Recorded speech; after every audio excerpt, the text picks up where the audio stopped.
आप सभी का स्वागत है मेरे चैनल होली बुक्स में। तो अब तक हम सुन चुके हैं शिव पुराण के रुद्र संहिता के सती खंड से अध्याय 31। अब हम सुनेंगे अध्याय 32। तो चलिए शुरू करते हैं। इस अध्याय में हम सुनेंगे गणों के मुख से और नारद से भी सती के दग्ध होने की बात सुनकर दक्ष पर कुपित हुए शिव का अपनी जटा से वीरभद्र और महाकाली को प्रकट करके उन्हें यज्ञ विध्वंस करने और विरोधियों को जला डालने की आज्ञा देना। ब्रह्मा जी कहते हैं, नारद, वह आकाशवाणी सुनकर सब देवता आदि भयभीत तथा विस्मित हो गए। उनके मुख से कोई बात नहीं निकली। वे सब इस तरह खड़े या बैठे रह गए मानो उन पर विशेष मोह छा गया हो। भृगु के समान मंत्र बल से भाग जाने के कारण जो वीर शिव गण नष्ट होने से बच गए थे, वे भगवान शिव की शरण में गए। उन सब ने अमित तेजस्वी भगवान रुद्र को भली भांति सादर प्रणाम करके वहां यज्ञ में जो कुछ हुआ वह सारी घटना उनसे कह सुनाई। गण बोले, महेश्वर, दक्ष बड़ा दुरात्मा और घमंडी है।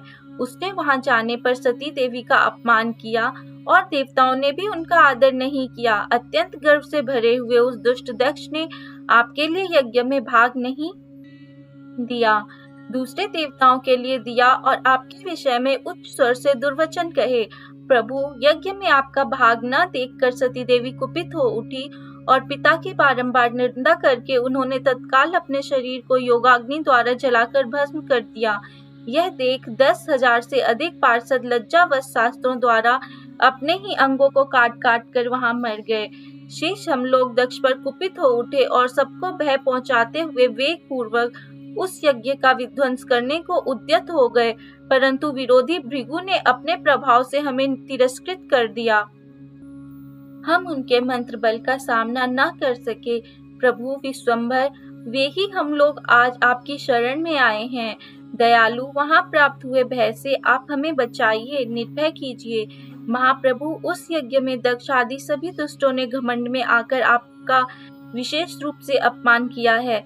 कल्याणकारी शिव, इस प्रकार हमने अपना सती देवी का और मूढ़ बुद्धि वाले दक्ष का आदि का भी सारा वृतांत कह सुनाया। अब आपकी जैसी इच्छा हो वैसा करें। ब्रह्मा जी कहते हैं, नारद, अपने पार्षदों की यह बात सुनकर भगवान शिव ने वहां की सारी घटना जानने के लिए शीघ्र ही तुम्हारा स्मरण किया।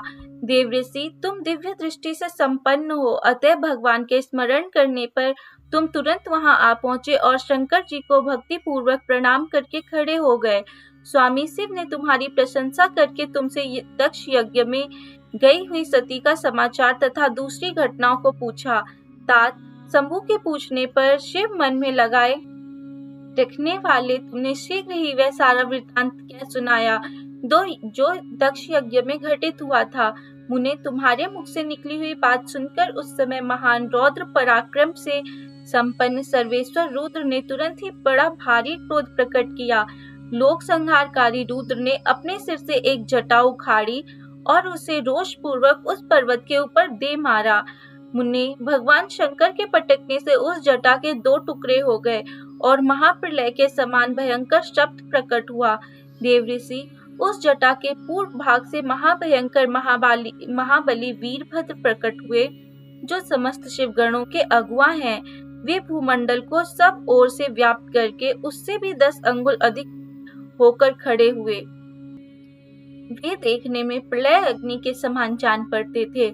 उनका शरीर बहुत ऊंचा था। वे 1000 भुजाओं से युक्त थे।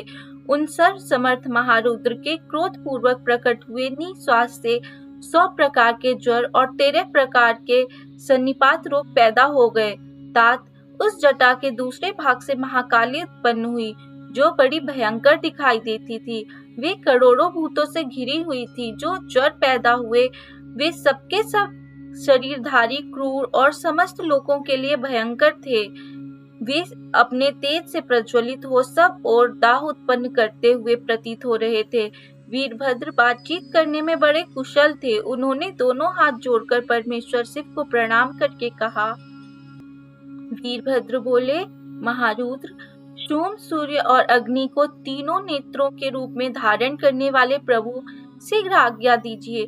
मुझे इस समय कौन सा कार्य करना होगा। ईशान, क्या मुझे आधे ही क्षण में सारे समुद्रों को सुखा देना है या इतने ही समय में संपूर्ण पर्वतों को पीस डालना है? मैं एक ही क्षण में ब्रह्मांड को भस्म कर डालूं या समस्त देवताओं और मुनीश्वरों को जलाकर राख कर दूं? शंकर, ईशान, क्या मैं समस्त लोगों को उलट-पलट कर दूं या संपूर्ण प्राणियों का विनाश कर डालूं?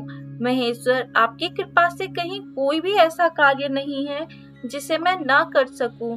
पराक्रम के द्वारा मेरी समानता करने वाला वीर न पहले कभी हुआ है और न आगे होगा। शंकर, आप किसी तिनके को भेज दें तो वह भी बिना किसी यत्न के क्षण भर में बड़े से बड़ा कार्य सिद्ध कर सकता है, इसमें संशय नहीं है। शंभु, यद्यपि आपकी लीला मात्र से सारा कार्य सिद्ध हो जाता है, तथापि मुझे भेजा जा रहा है, यह मुझ पर आपका अनुग्रह ही है। शंभु, मुझ में भी जो ऐसी शक्ति है वह आपकी कृपा से ही प्राप्त हुई है। शंकर, आपकी कृपा के बिना किसी में भी कोई शक्ति नहीं हो सकती। वास्तव में आपकी आज्ञा के बिना कोई तिनके आदि को भी हिलाने में समर्थ नहीं है, यह निस्संदेह कहा जा सकता है। महादेव, मैं आपके चरणों में बारंबार प्रणाम करता हूँ। आप अपने अभिष्ट कार्य की सिद्धि के लिए आज मुझे शीघ्र भेजिए। शंभु, मेरे दाहिने अंग बारंबार फड़क रहे हैं, इससे सूचित होता है कि मेरी विजय अवश्य होगी, अतः प्रभु मुझे भेजिए। शंकर, आज मुझे कोई अभूतपूर्व एवं विशेष हर्ष तथा उत्साह का अनुभव हो रहा है और मेरा चित्त आपके चरण कमल में लगा हुआ है, अतः पग पग पर मेरे लिए शुभ परिणाम का विस्तार होगा। शंभु, आप शुभ के आधार हैं, जिसकी आप में सुदृढ़ भक्ति है उसी को सदा विजय प्राप्त होती है और उसी का दिनों दिन शुभ होता है। ब्रह्मा जी कहते हैं, नारद, उसकी यह बात सुनकर सब मंगला के पति भगवान शिव बहुत संतुष्ट हुए और वीरभद्र, तुम्हारी जय हो, ऐसा आशीर्वाद देकर वे फिर बोले। महेश्वर ने कहा, मेरे पार्षदों में श्रेष्ठ वीरभद्र, ब्रह्मा जी का पुत्र दक्ष बड़ा दुष्ट है, उस मूर्ख को बड़ा घमंड हो गया है, अतः इन दिनों वह विशेष रूप से मेरा विरोध करने लगा है। दक्ष इस समय एक यज्ञ करने के लिए उद्यत है, तुम याग परिवार सहित उस यज्ञ को भस्म करके फिर शीघ्र मेरे स्थान पर लौट आओ। यदि देवता, गंधर्व, यक्ष अथवा अन्य कोई तुम्हारा सामना करने के लिए उद्यत हो तो उन्हें भी आज ही शीघ्र और सहसा भस्म कर डालना। दधीची की दिलाई हुई मेरी शपथ का उल्लंघन करके जो देवता आदि वहां ठहरे हुए हैं, उन्हें तुम निश्चय ही प्रयत्न पूर्वक जलाकर भस्म कर देना।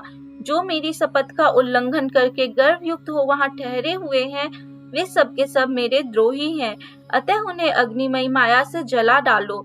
दक्ष की यज्ञशाला में जो अपनी पत्नियों और सारभूत उपकरणों के साथ बैठे हैं, उन सबको जलाकर भस्म कर देने के पश्चात फिर शीघ्र लौट आना। तुम्हारे वहां जाने पर विश्वदेव आदि देवगण भी यदि सामने तुम्हारी सादर स्तुति करें तो भी तुम उन्हें शीघ्र आग की ज्वाला से जलाकर ही छोड़ना। वीर, वहां दक्ष आदि सब लोगों को पत्नी और बंधु बांधवों सहित जलाकर जल को लीला पूर्वक पी जाना। ब्रह्मा जी कहते हैं, नारद, जो वैदिक मर्यादा के पालक, काल के भी शत्रु तथा सबके ईश्वर हैं, वे भगवान रुद्र रोष से लाल आंखें किए महावीर वीरभद्र से ऐसा कहकर चुप हो गए। यहाँ पर हमारा अध्याय 32 भी समाप्त होता है। तो अगर आपने अब तक मेरे चैनल को सब्सक्राइब नहीं किया है तो जरूर सब्सक्राइब कर लीजिए और बेल बटन को भी दबाना मत भूलिएगा। और अगर आपको वीडियो अच्छी लग रही हो तो लाइक कीजिए, दूसरों के साथ भी शेयर कीजिए और सब मिलकर प्रेम से कहते रहिए, ओम नमः शिवाय, हर हर महादेव।